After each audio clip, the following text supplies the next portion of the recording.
What is going on, everybody? Welcome in. Another episode here of Alarm Fantasy Football. That's right. Kevin Tompkins tagging out. Bender tagging in. Welcome to the Better Sports Network and Fantasy Alarm. If you're sitting on our YouTube pages right now, you better hit that like and subscribe button right now. You don't want to miss any of this. Andrew Cooper, Britt Flinn. Look at you guys. Oh, you guys are smiling. So you must not be thinking about Corey Parson right now. Is that what's going on? That's what it is. That's exactly what it is. We finally escaped the evil morning show. The thing is, Corey, some days, dude, he's got a pep in his step. Today, he was coming at us pretty hard, huh, Brett? He was coming out hot. Well, listen, you know what? It's good stuff there. You know, listen, it gets the blood trying to wake everybody up at 8 o'clock in the morning. Oh yeah, well, I'm gonna take them at plus 110 on the money line. No, who wants that? Nobody wants that. True. So what's going on? You guys, how was lightning round today? Good time? You guys talking a little quarterbacks here. Anything that I potentially need to know about a QB that I don't know already?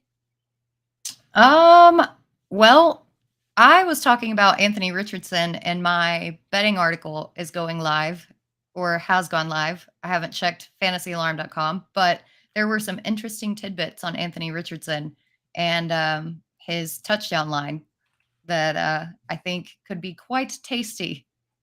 You know what I learned our very own John and Pemba is seemingly all in on Daniel Jones this year. He was filling the chat and making some interesting points. So people are going to have to go check out his QB tiers ranking article that just came up in the draft guide. But man, Pemba, he was out on the mission today to prove that Daniel Jones might not suck.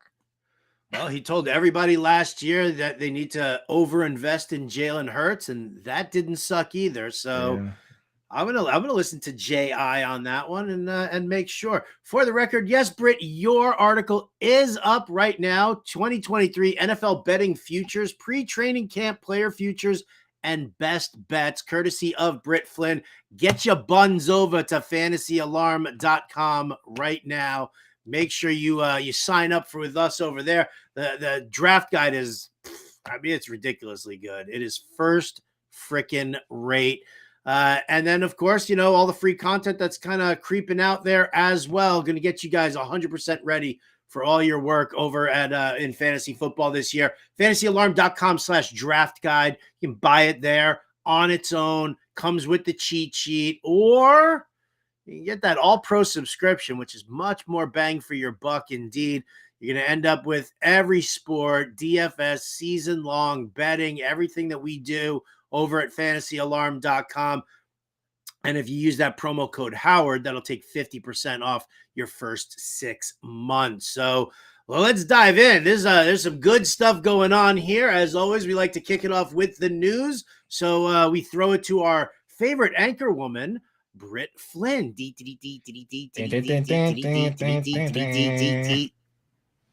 Thank you guys for that marvelous introduction. We're not hitting popcorn headlines today, y'all. Yes. Alvin Kamara has reached a plea deal to a lesser misdemeanor charge for his role in an alleged assault in Las Vegas in 2022. The felony is going away. Do you still think a suspension is imminent? Because as we know, the NFL personal conduct policy does not care about the burden of proof that the court set down. Coop, I'll start with you. So here's the deal. As Dustin points out, in the past, this type of thing would have got you 1 or 2 games. I mean, there's been a number of minor misdemeanor type issues like this that have come up where that's been the case. But we've also seen in certain years when there's rules that are set in stone that the NFL has to suspend guys for kind of one-off instances, like Tom Brady having to get 4 games. That was a policy that it couldn't have changed, right? And this year they got the gambling guys that are all getting 6 games. I think that because of that, and because they can kind of pick whatever they want for suspensions, I would be very surprised to see this guy only get 1 or 2 games just because of the social media outrage that you're going to see. If it's like, oh, this guy, Alvin Kamara got 1 game, but Jameson Williams is going to get 6 for betting on the Mets. at a hotel during an away game. Like, this is ridiculous. So, I mean, yeah, I guess you got to decide. Sometimes they like going full Vince McMahon and they want that kind of reaction. But I personally feel like if I had to set the over-under, I'd set it at 4 games. Now, Howard, if I'm setting the over-under at 4, are you taking the over or the under? You know what? If you're setting it at 4, I'm going to take the under, but I'm just going to hope for the push. Really, is where it is, because I think 3 or 4 games is likely where we're sitting for this. The plea deal, the fact that it's he's pleading guilty to a misdemeanor now instead of a felony, regardless of what the video shows us, which shows that it should be a felony. But of course, football drives the bus in this country, so that's not, we're not gonna shun the whole notion of the fact that the lawmakers out there probably have their own personalized investments in the New Orleans Saints and the NFL. So I think 3 or 4 games is probably where we're looking at. I mean, they were talking about a 6-game suspension for that. Again, I don't mind the over-the-top suspensions for gambling. I think that is something that's a whole different ball of wax. But we've seen, guys with this kind of a situation here, fights in clubs and fights out on the street and stuff like that. So I think we'll probably see like a 3, maybe 4-game suspension from Kamara, for Kamara. I think we're far out enough here in the preseason for the NFL to not drag ass on that. So, if you're drafting Kamara, you probably have to bake in, the suspension, the potential suspension, but not as heavily as we've had it baked in, thinking that it was going to be 6. See, I am thinking that it's going to be 6 because you saw Ezekiel Elliott with no charge, no plea deal, text messages with his ex-girlfriend admitting that she was, quote, going to get him in trouble, and he still got 6. So I think that where that is. Wasn't he more like repeat kind of thing? Didn't he have that incident where he like lifted some girl's shirt up in like a parade or something? Yeah. That was, it's still, I'm just talking from the pure assault standpoint of it and the pure legal standpoint of it. He was never convicted. Right. Yeah. I mean, like that is that's a really good point. Kamara is taking a plea deal. So that I think lends some heavier weight towards a longer suspension just on its own merit. But, we'll have to see. Who knows? I feel like the NFL is one of the most fickle beasts from day to day. They just they don't have any consistency or continuity on what they do. And it almost feels like it's on a whim. So who knows? We'll see. I'm thinking 6. Coop's thinking 4. You're thinking under. Maybe we should make a little side dollar bet. So let's do it. Howard can add to his autographed dollar collection. Oh, there you go. Autographed dollar from each of you. That's what I want. But I mean, I'll let you guys set the stakes any other way that you want to do it for that. So I will. So Britt, Britt, if you were the commish, would you do the 6-game suspension? I think I would. That video was pretty graphic. Yeah. And pretty unprovoked was the thing. I mean, Kareem Hunt just kind of like they said that he kicked her. It looked more like a shove in the video. Mm-hmm. That's up for debate. What we saw in this video is not up for debate. You saw Kamara go to town on that guy. And to me, the video lends itself to a harsher penalty. But again, as Mr. Scamper says in the chat, National Fickle League. So I guess we'll have to see. But moving on, because we do have a couple other different news items. Now that we got the real heavy one out of the way, let's go for a little popcorn. Jim Irsay implies that Gardner Minshew could start the season, but he wants to see Anthony Richardson at some point, and it's Shane's call when to do it. My opinion on that, before I even throw to it, is no shit. Of course, it's his call. He's the head coach. But anyway, Howard, how do you feel on that? I mean, I'll jump on that verbal retweet bandwagon. No shit, sure. I think that this is more in the lines of Jim Irsay trying to like butt in a little bit and just light the fire under Anthony Richardson's ass. I don't think it's anything more than just, verbal jabbing there because, I mean, listen, you don't want, I mean, yes, you drafted the kid in the first round. And yes, you're looking at him being the future of your franchise, but you don't want to just let him sit here in his first training camp and think that, well, the job is yours no matter what. We all know that Gardner Minshew believes that he should be an NFL starting quarterback anyway, so that he's going to like Vince Papale at practice and in training camp all the time, and try to show up Anthony Richardson. So I think this is just kind of a let's light a fire under this kid's ass and make sure that he's paying attention. Yeah, I mean, I think it's him posturing to the fans, but I wouldn't be surprised if Gardner Minshew did start at the beginning of the season, and I think that's what he's setting up for. I think he wants to have these quotes out there now to kind of take the pressure off him, take the pressure off the front office, and basically say, hey, there's a chance Gardner Minshew might start, but don't worry. I want Anthony Richardson to start. It's going to inevitably be up to the head coach, and you should see him at some point this year. And that way he's got something out there that reporters can point at and people can point at if Anthony Richardson doesn't start. Because obviously if he doesn't start, that's when people freak out and they panic and they say, oh, what, does this guy suck? Is he, it's like sometimes guys aren't ready. Sometimes the best thing you can do is have a guy like Gardner Minshew go out there and go through the process of getting the team ready to play a real football game and just watch that from the sidelines and take that whole part of it in, the whole culture part of it, of how he operates in the locker room before the game, how he operates in practice leading up, and not have to worry about your own performance in the game. And then that way you take that part of it and say, okay, well, I'm better than this guy, and now I know how to be a professional. So I think part of me wants to say that they should start Minshew and then just bring Richardson in. But again, I also wouldn't be surprised if Richardson just is better than Minshew right from the rip.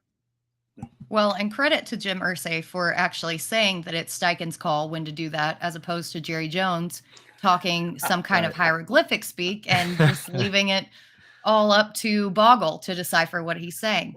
In our next item of news, 49ers quarterback Sam Darnold said he moved out of George Kittle's pool house because he thought it was haunted.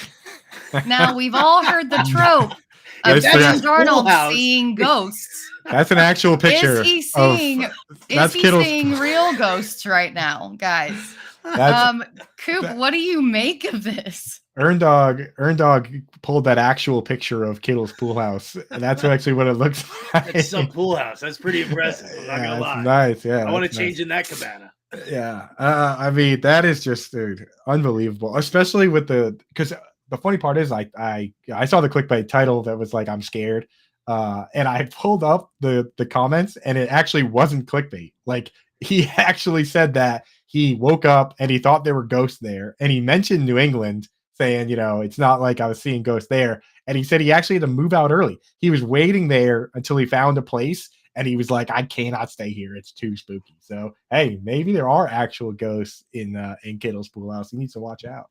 Listen, I'll say this. You know what? I'm not gonna crap on anybody's belief system or anything like that. Paranormal activity, I'm perfectly, a believer in that as well. I live across the street from a cemetery here. All right. And I wake up in the morning and I got cabinets that are open, drawers that are open. And I'm like, I don't know what's going on here. It's not me that's doing it. So, I was sitting there literally, our junk drawer in our kitchen. Everybody's got a junk drawer, right? Completely stuck. Can't open it at all. Of course, I turned to my wife. I'm like, what did you put in there? And she's like, I didn't touch anything. All of a sudden, I tried to open it. I thought it was the scissors, but the scissors are on the counter. And I'm like pulling and pulling and pulling. And I'm like, well, we're going to have to try and figure out how we're going to fix this. And I went and I grabbed the handle again, and it just as if it was completely fine. So I thank the spirits that were around me, and I do not question the fact that Sam Darnold, listen, some people are mediums and some people are more in tune to the spiritual world. So if that happens to be Sammy's little thing that he's got going on, I embrace that. I definitely embrace that. Until you guys set up one of those cams in your house, and then you watch the footage and it's actually you just walking around with a vape pen, like getting like peanut butter stuck in the cabinets and stuff. just sleepwalk. It's you on video, just eating snacks. I don't sleepwalk.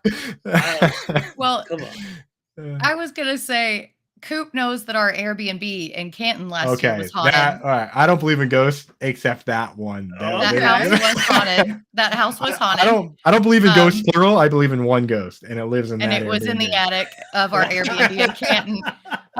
But also, it's a pool house. Like, what is he afraid of? That he's going to get mono again from a ghost?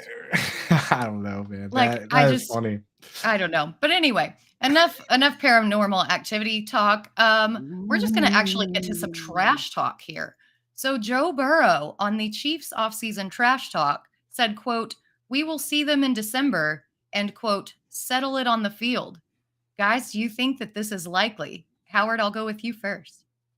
Do I think that they're going to settle it on the field? I mean, they will settle it on the field, but keep this trash talk coming. Nom, nom, nom, nom, nom, nom, nom, nom, nom. I'll like the peanut butter. Absolutely. Absolutely. Because, here's the thing. You've got two of the best teams in the NFL right now. And you got two of the greatest quarterbacks. And you want that rivalry. You want to see that. That's, we used to have so many great quarterback rivalries with like Peyton Manning and, even like Donovan McNabb. And, so we've seen so much of that I embrace this beyond belief. They kept calling it Burrowhead Stadium in Kansas City. Listen, I think that this is absolutely fantastic. I will sit with my popcorn on the sidelines and just kind of watch this develop because these are two great teams also. These are, this isn't like looking at the Tampa Bay Buccaneers this year, trying to trash talk the Philadelphia Eagles. Like that's not what it is. This is two heavyweights just getting ready to slug it out and throw haymakers at each other. So bring it on. More, please. Yes, I love it. And especially love that because Joe Burrow had to address it now because, there's a window after you win the Super Bowl where I think some of that trash talk is okay. Like you're doing it at the parade and stuff in front of your fans. But now, I mean, it's June, it's July, and the Chiefs are still doing it. They're still out there throwing the shots, man. So I love that Joe Burrow's getting back in there, throwing them back. It's good for football, right? And again, they've taken it now beyond victory lapping into the new league year. So for Burrow to come back and say something, I love that too, right? Just fire away. Let's go. Give me. And also the classiness of with which he is responding. It's just the classiest trash talk and so just understated, but also with a big, like 2 middle fingers veiled behind his words. I love it. When do they meet in the regular season? Because they meet in the regular season again, but I think it's pretty late. Week 17. Is it week 17? It is. Wait till week 17 when neither team is going to want to start their starters because they both know that they're going to meet in the playoffs like a couple of weeks later. Oh, they're going to start their starters. Thanks a lot, NFL. If they keep talking trash like they are now, they're going to start their starters. Listen, if there's a chance, like what I would love to see is if in week 17, if these guys were going out, like the winner of week 17 gets the first round bye. Mm-hmm. That would be phenomenal. And maybe, did either of you guys get the script for the NFL for this season? I haven't gotten it yet. I'm excited. Yeah. Once the official script comes out, once Arian Foster gets a copy, I think they start sending them out to everybody else. Right? I've got it, but it's in Celtic. I have to translate it. No. I didn't know you spoke Celtic, but congratulations. She's learning. Just in the blood. Yeah, it's in the blood. Yeah, I'm excited. I hope that at the end of the year, because I know the schedule makers, they're getting really cute these days, right, Howard, with how they set up the end of it, and it's all division games and these meaningful games. Let's hope that this year there's more meaningful games than there are primetime let's ride Denver Broncos games, because that was a nightmare last year when they were trying to artificially create these matchups before they were even rivalries. So hopefully everybody's still playing for something at that point. Who is Sellers calling a witch in the in the chat right now? Is that you better not be talking to your wife about that? Right? Come on. She'll whoop your ass, Sellers. Listen, I've met you both in person. She'll whoop your ass, buddy. I wouldn't want to get into a fight with Britt. Might also be a witch. Yeah, I'm not gonna get upset with that, and I'm not gonna disagree. With the dark arts. No, I'm just. No, not dark. She's more of a I feel like she's more of a Stevie Nicks witch. Yeah, I'm just in tune with stuff. Okay, all just right. in tune with some stuff. I don't dabble in anything. It just like maybe, you know. I'm gonna have to huddle up and protect myself here for a second. All right, we're getting way off the rails here. Let me bury myself. It's not even spooky season yet. That was the early July ghost and witch segment of our fantasy football. What do we got next?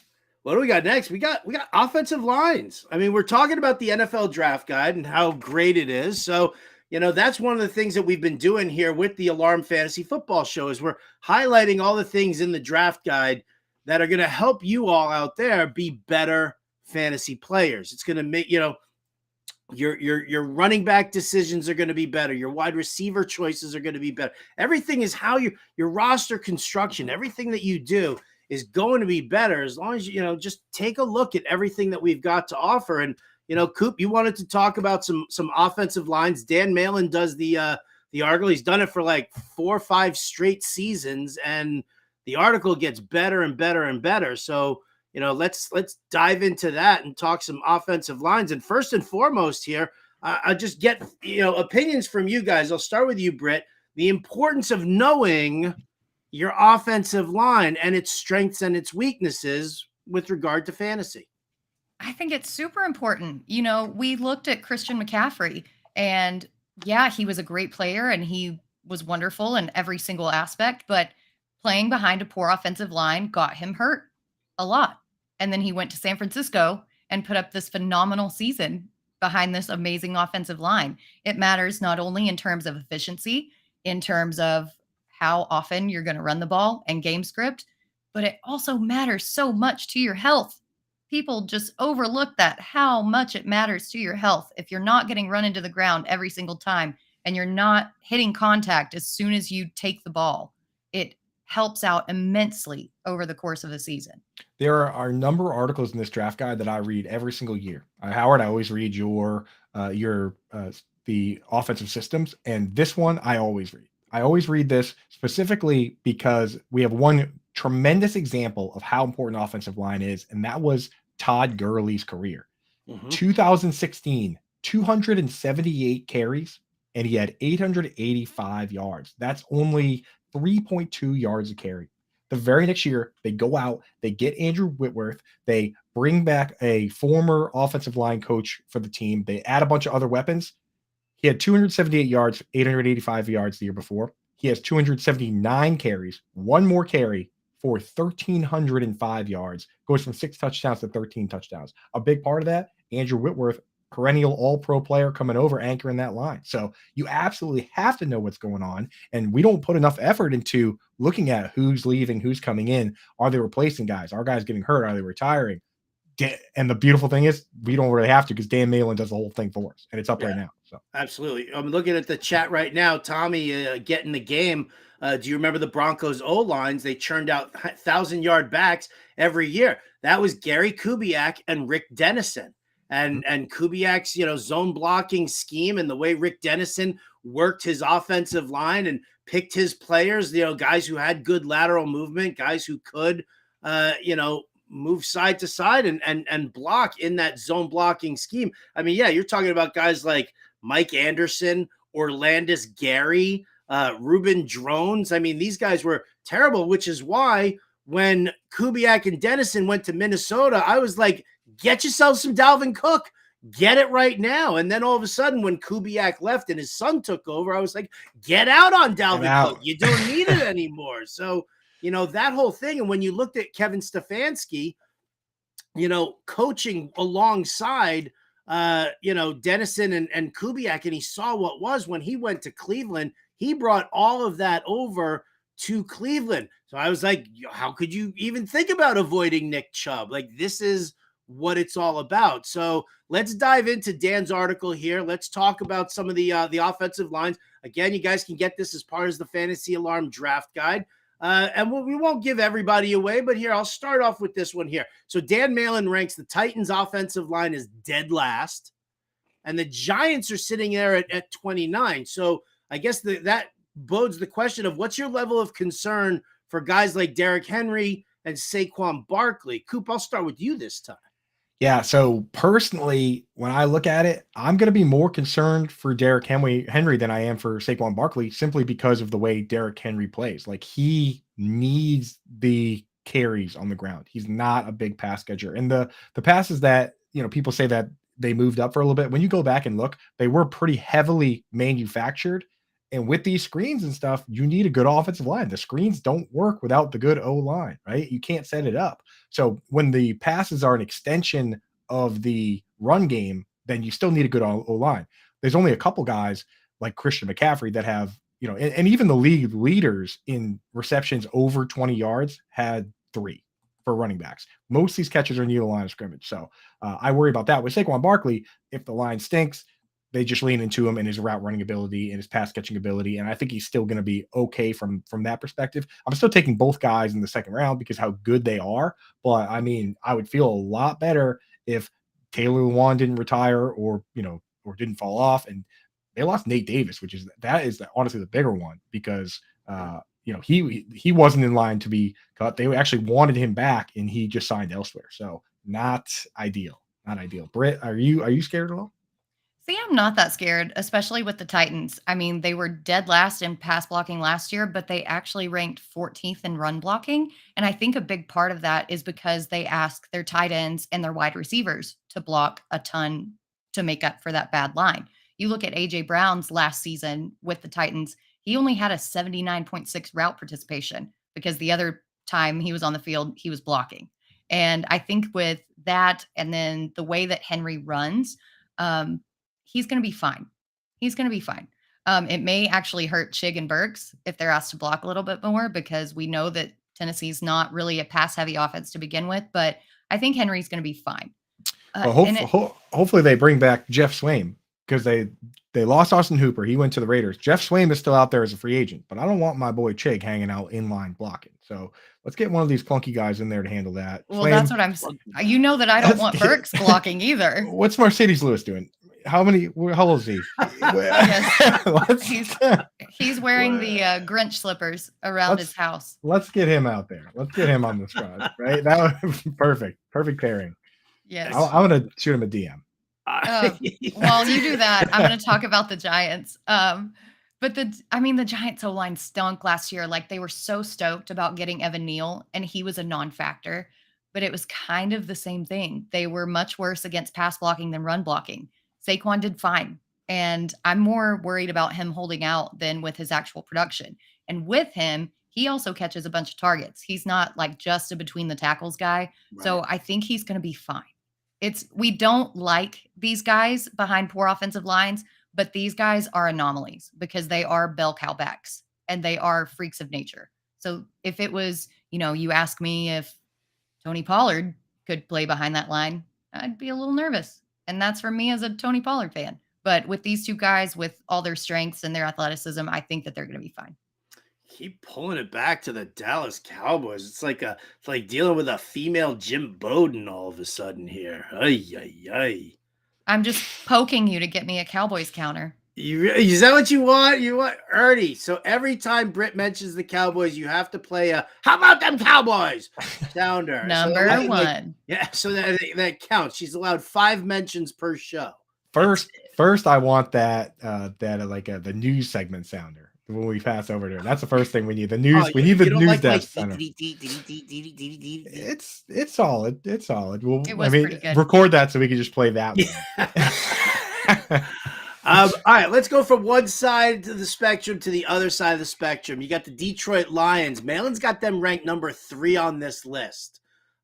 So you got David Montgomery, you got Jahmyr Gibbs. I know we're talking about Gibbs as probably being more of a slot receiver than a runner, but you're gonna have to put him in that backfield as well, more in a dual role, I think. So Britt, Monty and Gibbs, are you in on them with this boost of an offensive line? So I'm in on them for sure, but not because of their offensive line. Gibbs only had, I think, 35% red zone touches in college. Jamal Williams had 38 last season. So I can definitely see David Montgomery getting the touchdown equity while Gibbs gets the pass equity. But I'm really concerned about Frank Ragnow's inoperable turf toe. We've seen it's the most severe degree of turf toe that you can have, and it's caused by a repeated tear of his plantar.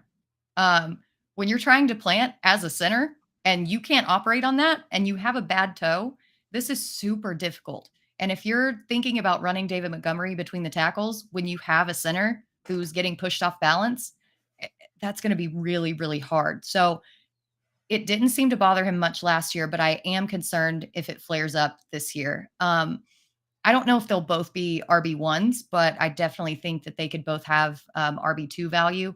Obviously, I like Gibbs more because we've talked about how much more valuable targets are than carries, but the Lions obviously have plans for Montgomery, or they wouldn't have paid him $18 million.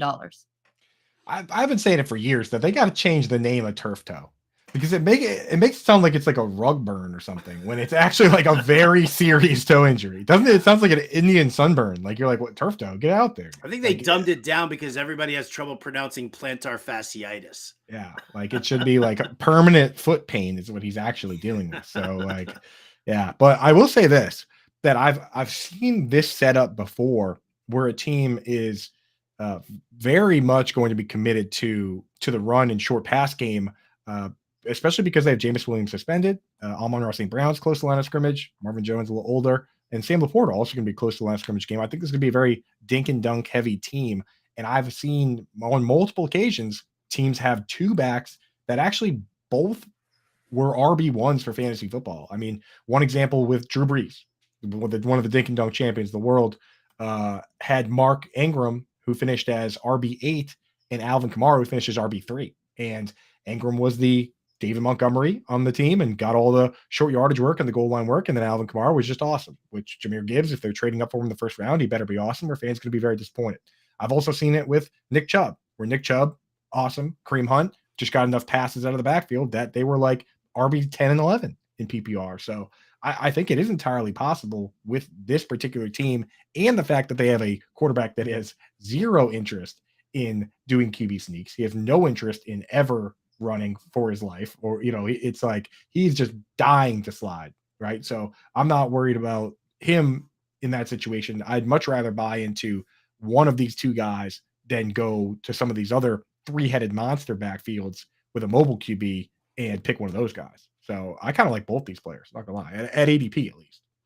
All right. Well, speaking of multi-headed backfields and mobile QBs, Eagles' offensive line is ranked number 1 overall again. Ravens are ranked number 4. The Bears last year were dead last. Now they're number 13. So does that outweigh any potential downfall from playing with the mobile QBs? How do you feel about that, Coop? Yeah, that's okay. Well, Eagles at 1. I mean, that's what everybody has, all these guys. Ravens at 4 is, well, from what I've seen in the market. Malin, you know what? I'm impressed by Malin's ability to see where he had the Bears last year at dead last and admit that, hey, you know what? This unit improved. I read the whole article, so I know his thought process behind that. But I was just impressed. Like, it's hard to go from one year where you're saying one thing to coming back and say, hey, you know what? Not only was I wrong last year, but this year it's even better. So kudos to him. But I will say, if there were clear cut 3 down guys on any one of these teams, I might be interested. But just the fact that there's Dobbins and Gus with Lamar, and then there's Donta Foreman, who is a big bruiser, and Khalil Herbert, who's efficient, and then Roschon, a complete rookie with Justin Fields. And then you go over to the Eagles, and it's just a mishmash of guys that, Rashad Penny, who doesn't really catch, but he's fast, and it's just, and Kenneth Gainwell and DeAndre Swift. I'm just honestly staying away from all of them, even if the O-lines are great. And I know they're going to have big plays at some point, but the question is, when does J.K. Dobbins score the 70-yard touchdown? In best ball, which is, everyone says, oh, well, in best ball, it's fine. In real leagues, which it's draft guide time, it's real league time for me. I don't want to be playing that game and dealing with that headache and watching a 240-pound Gus Edwards score a touchdown that should have gone to Lamar or J.K. Dobbins. Like, I don't know, man. I'm just out on him. Britt, even if you pick one of these guys, are you in on any of them from these teams? Well, I think I'm in on Hurts more than anybody because even with that line last year, he was 29th in time to pass with 2.86 seconds.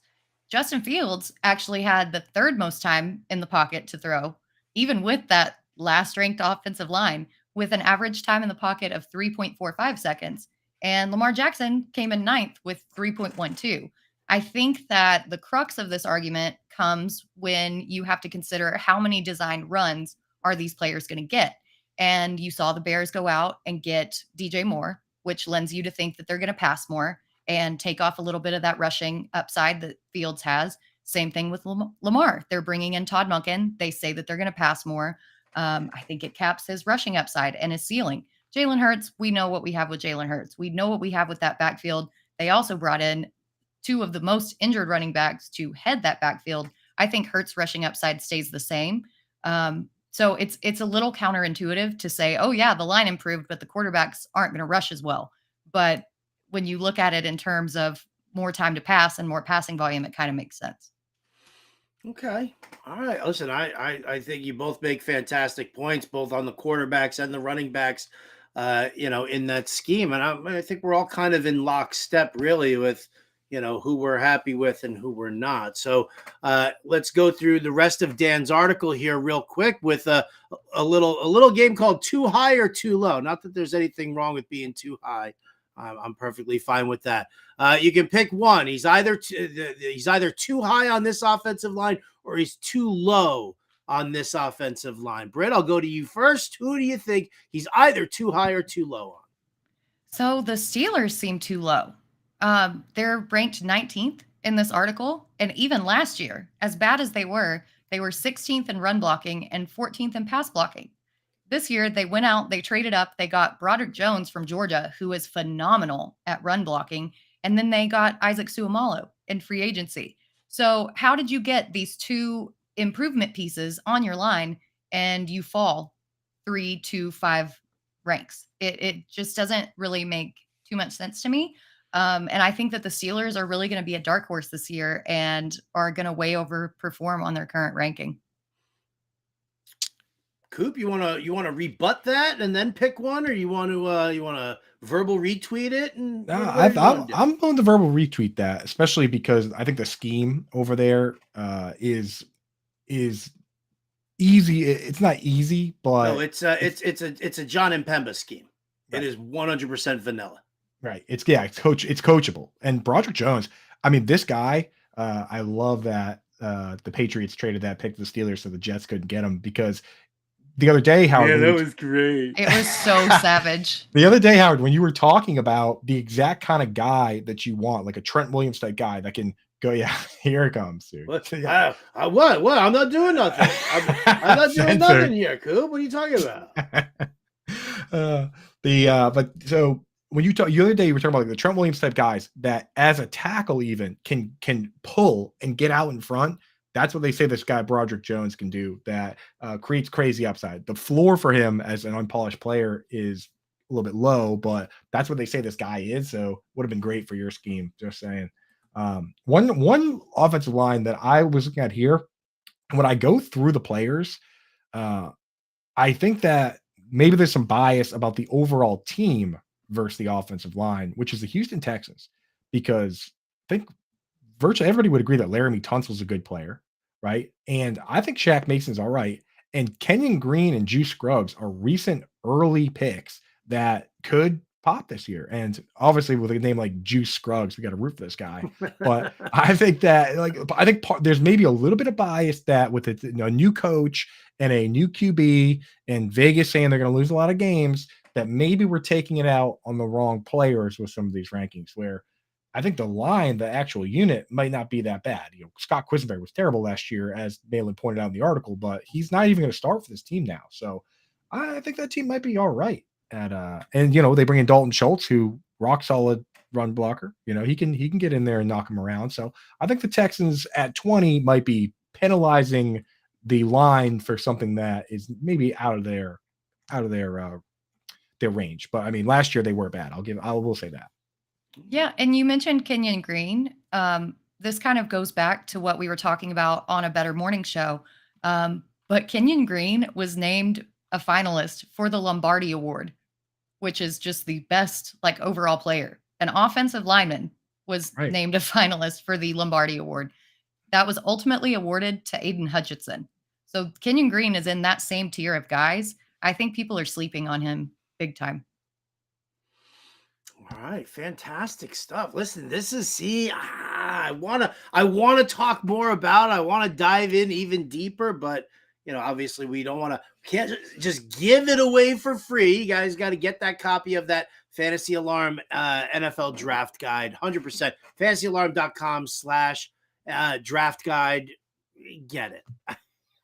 Get it or lose. I can say that. I can put the fear of losing in you that if you don't subscribe, if you don't get everything that we put here in not just the draft guide, but what we throw down throughout the entire season, you're doing yourself and probably your wallet a bit of a disservice there. So, and there's no reason to wait because it's living draft guide. Like it's not like a magazine where you buy it and then you have to buy another version later to get the updated version. We update everything. I update my rankings all the time. We just put out new Scott Fishbowl rankings.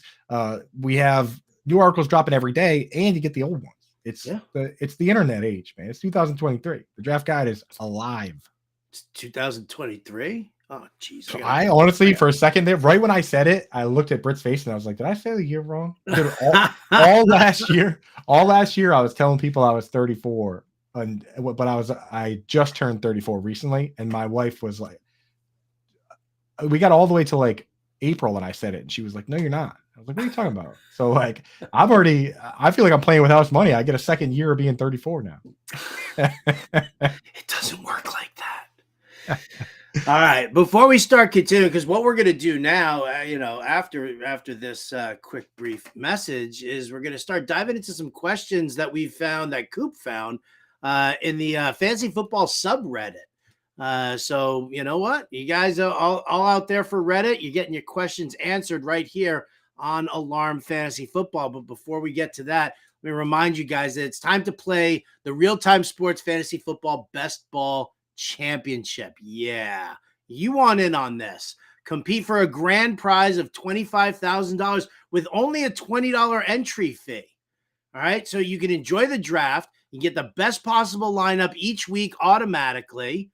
All right, the drafts are live. They're going on right now, so you can choose one that fits your schedule. So super, super easy. And best of all, like, it's the $20, but you'll 3x your money with a win of your division, and then that team obviously goes in towards the overall championship for a chance at that $25,000 prize. So absolutely huge. Love the platform. Love the RT Sports guys. And I'll tell you what, you guys can get our exclusive offer right now. 100% match deposit up to $200 for first-time users. So go over to rtsports.com/alarm. Use that promo code alarm23. Again, it's rtsports.com/alarm, promo code alarm23. And as always, please play responsibly. And if you know somebody who needs help, or you yourself are a little concerned with your play, dial 1-800-GAMBLER and do the right thing for you and everybody around you. But yeah, most importantly, rtsports.com/alarm. Alarm23 is the promo code. Match deposit. I mean, for a $20 entry into their best ball championships, so good. And I'm actually going to be running a bunch of those live on the Fantasy Alarm show on SiriusXM once we start moving in a little closer and Jim Bowden gets out from the MLB All-Star game. We love doing our Best Ball Fridays. So get in there right now. Match deposit, have the funds, come draft with me and Jim and Coop and Britt and the whole family throughout now to the start of the regular season. All right, Coop, you are Mr. Reddit, so let's get it on. What do you got for us? Let's go. So yeah, I went in there and I'm always in there all the time, but honestly, at times people ask interesting questions, ones that end up becoming very popular on the page. And I figured, why not we weigh in as professional fantasy football talker abouters and let these guys know what we think. And maybe we can post it over there after the fact and see what these people say. So there were some interesting ones, and they, some are kind of silly, some are kind of profound, but I'm going to throw a couple at you guys, see what you guys think. So this one, it comes from a guy named Kid Vicious. He asks, is it just me, or is the trade block in fantasy football sort of useless? So do you guys ever use the trade block? No. So I'll go ahead and jump in here because I think that the trade block is so funny to me. It's like, you guys, have you ever seen like a couch on the side of the road with like a free sign on it, or like a billboard, like free to a good home? That's what the trade block feels like to me. Like, it's true. Like, it's if you are seriously promoting, like, I actively don't want this person, what makes you think that anybody else would want it or want that player too?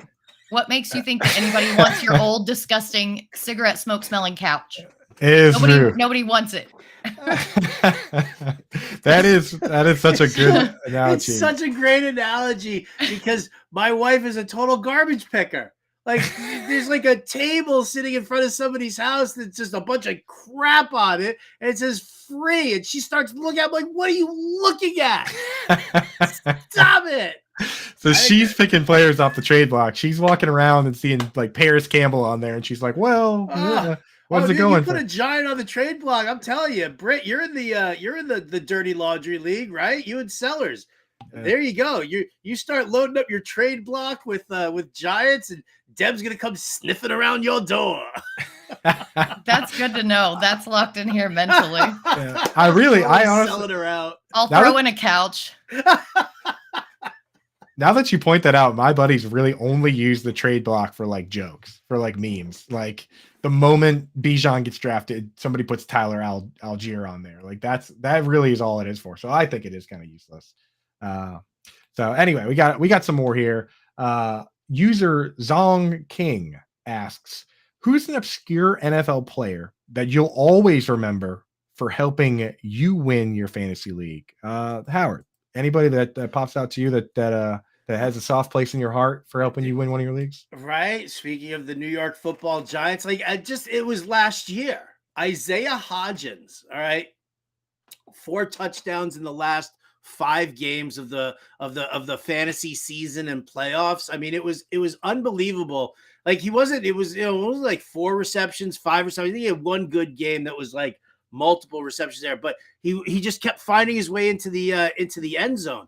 And I was sitting there. I had lost Lamar Jackson. I had lost Ryan Tannehill. So I was Minshewing it to try and piece things together. I lost, Rashad Bateman early in the season. So I had been getting bit by the injury bug, but I had such a strong beginning of the season that I wasn't worried about making the playoffs. I got in there, and you could ask the better boss about Isaiah Hodgins, because he was victimized himself in the championship game when Isaiah Hodgins had 50 some odd yards and another touchdown. He was like I haven't seen a no-name MVP come up like that for me in a very, very long time. So Hodgins is my guy. That's a great one. Chad obviously loves Hodgins. I'm not going to get into it today. Britt, what do you got? Oh, no. Oh, my goodness. So aggressive. Yeah. So I'm going to go with 2015 Latavius Murray. So Darren McFadden was the running back for the Raiders, obviously, Arkansas person. Hated that he went there. But then he left at the end of the 2014 season. And I was like, you know what? I saw enough from Latavius Murray that I like what I saw. My dad totally crapped on me for this pick. Like, this was very early on in my fantasy career. And I was like, Dad, look at my team. He's like, Murray, he sucks. Well, you know what, Dad? He finished as RB10 in PPR leagues because he had over 1,000 rushing yards and another almost 300 receiving yards. So you know what, Dad? Suck it. Yeah, dude. Air that family dirty laundry here. I love it. It's getting vicious out here. Scott, I will have you removed from the chat. What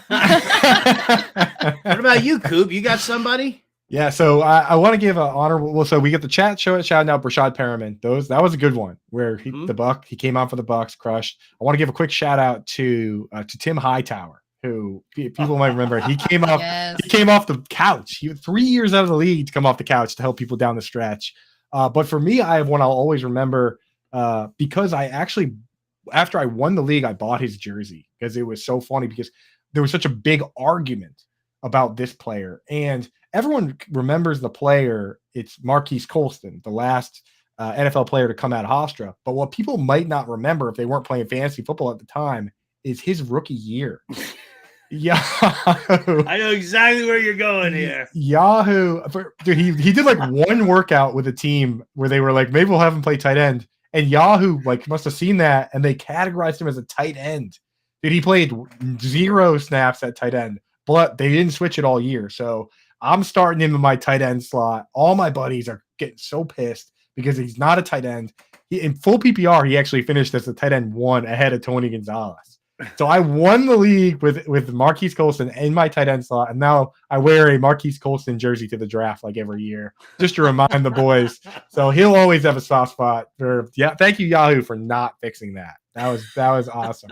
Death, taxes, and Yahoo miscategorizing tight ends. And it's Saints tight ends too. Like Taysom Hill is the new right. the cheat code. The irony of Coop exploiting the tight end loophole so early on before he was even the tight end whisperer. Karma's It was real. like it was written in the stars. Karma's real though, because I hate Taysom Hill, and now he won't go away. I'm now being punished. The ghosts of George Kittle's pool house are now haunting. Is Taysom Taysom Hill haunting my teams, dude. That is the Marquise Colston, Taysom Hill pool house ghost, bro. So yeah.